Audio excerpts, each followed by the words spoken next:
Bonjour et bienvenue pour un nouvel épisode de la physique en BTS électrotechnique.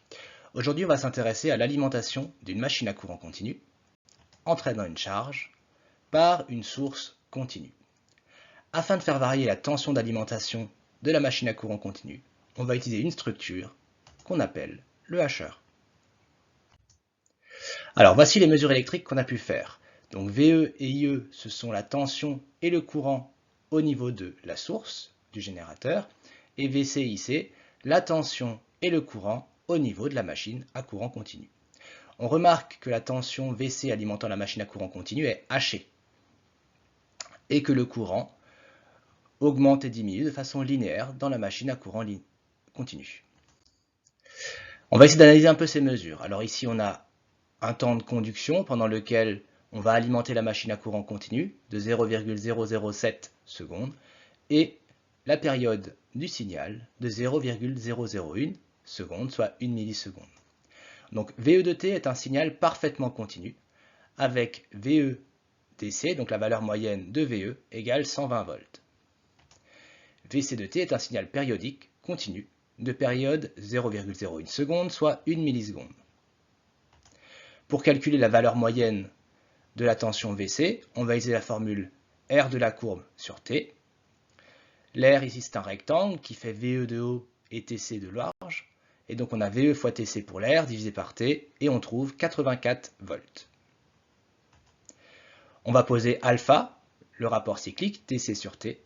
Et donc la valeur moyenne de VC est égale à alpha fois VE. Si on regarde maintenant les courants, donc on a IE de T qui est un signal périodique continu avec une valeur moyenne IE égale 1,2 A. IC de T est un signal périodique continu aussi, avec IC égale 1,7 A. On a une valeur maximale de IC qui vaut 2,95 A et une valeur minimale de IC qui vaut 0,45 A. On remarque à chaque fois pour IC que le courant passe de la valeur minimum à la valeur maximum, puis redescend à la valeur minimum, de manière linéaire. Analysons et faisons le calcul de la valeur moyenne de IE. Donc on va poser I petit m ici pour la petite longueur, I grand M pour la grande, et B pour la base.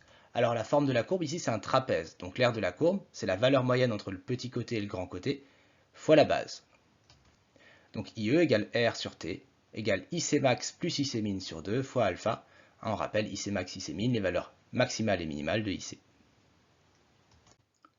Pour IC maintenant, on va découper cette fois-ci la courbe en deux formes, un rectangle et un triangle. Donc le triangle en 1, le rectangle en 2. L'aire d'un triangle, c'est base fois hauteur divisé par 2. L'aire d'un rectangle, c'est côté fois côté. Donc on va voir pour le triangle I grand M moins I petit m sur 2 fois t, donc base fois hauteur sur 2, plus I petit m fois t pour le rectangle, et on trouve au final I grand M plus I petit m sur 2 fois t. En utilisant la notation qu'on a depuis le début, IC égale R sur T égale IC max plus IC min sur 2. Le rendement ici de ce convertisseur. En entrée, on a une puissance en continu, puisqu'on a des tensions et courants continus. Donc on fait valeur moyenne de IE fois valeur moyenne de VE. Et on trouve 120 fois 1,2, 144 watts. En sortie, on est aussi en continu, donc c'est le nouveau VC fois IC. Et on trouve 142,8 watts. Alors ici, attention, c'est à cause des arrondis qu'on a un petit peu moins en sortie. On devrait avoir normalement exactement la même puissance en entrée et en sortie, car on fait de la simulation et que ici, on ne modélise pas les pertes.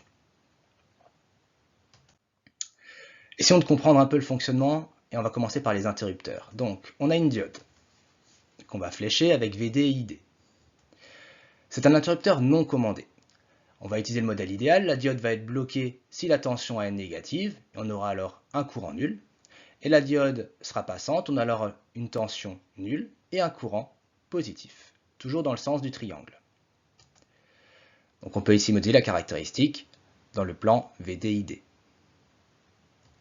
Pour le thyristor, on va avoir une tension et un courant VT-IT, et on va avoir la gâchette pour commander ce thyristor. Donc le thyristor, c'est un interrupteur commandé à l'amorçage.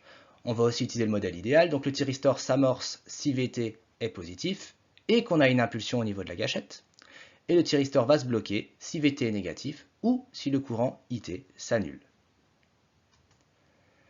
Donc on reprend ici dans le plan VT-IT, on remarque qu'on peut avoir des tensions positives et négatives au niveau de VT et qu'il faudra utiliser la gâchette pour pouvoir le rendre passant.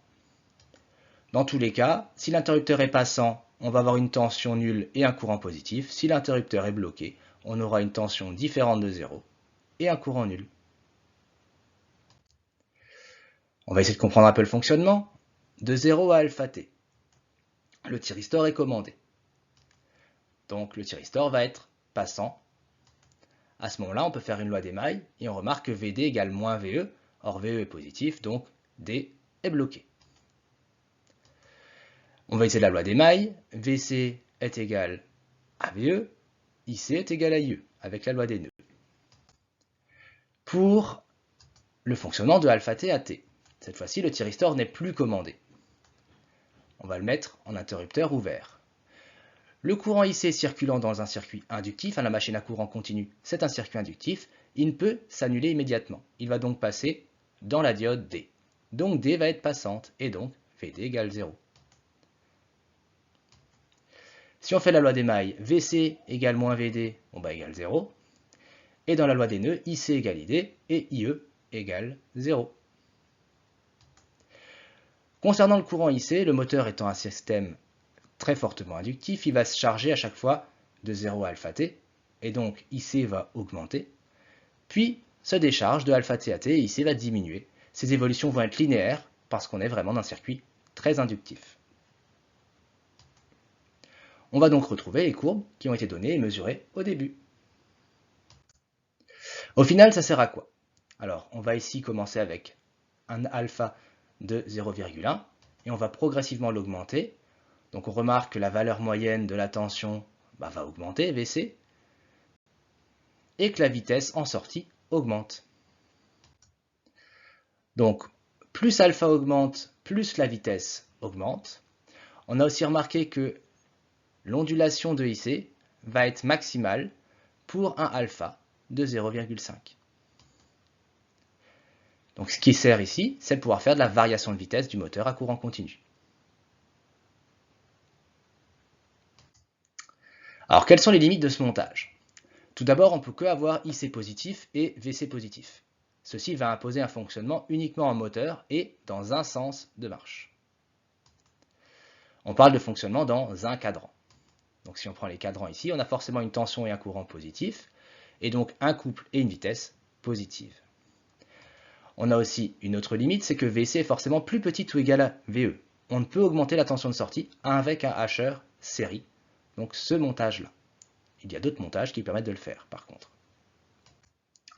Les autres structures.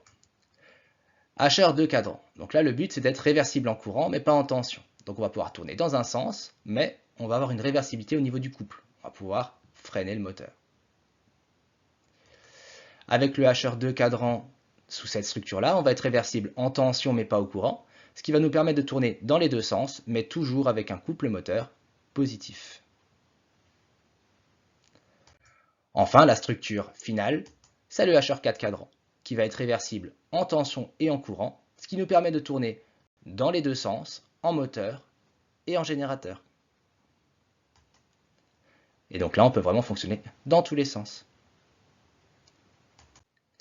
Alors, qu'est-ce qu'il faut retenir pour cette vidéo? Tout d'abord que le HR permet de transformer du courant continu en courant continu, et de la tension continue en continu. Que la tension moyenne, c'est l'air sur T. Alors ça marche aussi pour les courants. Qu'on peut régler la valeur moyenne à l'aide du rapport cyclique alpha égale TC sur T. Et qu'un interrupteur passant, on a la tension qui est nulle et le courant positif. Et dans un interrupteur bloqué, la tension qui est non nulle et le courant qui est nul. Merci d'avoir suivi cette vidéo et à bientôt pour une nouvelle vidéo pour la physique en BTS électrotechnique.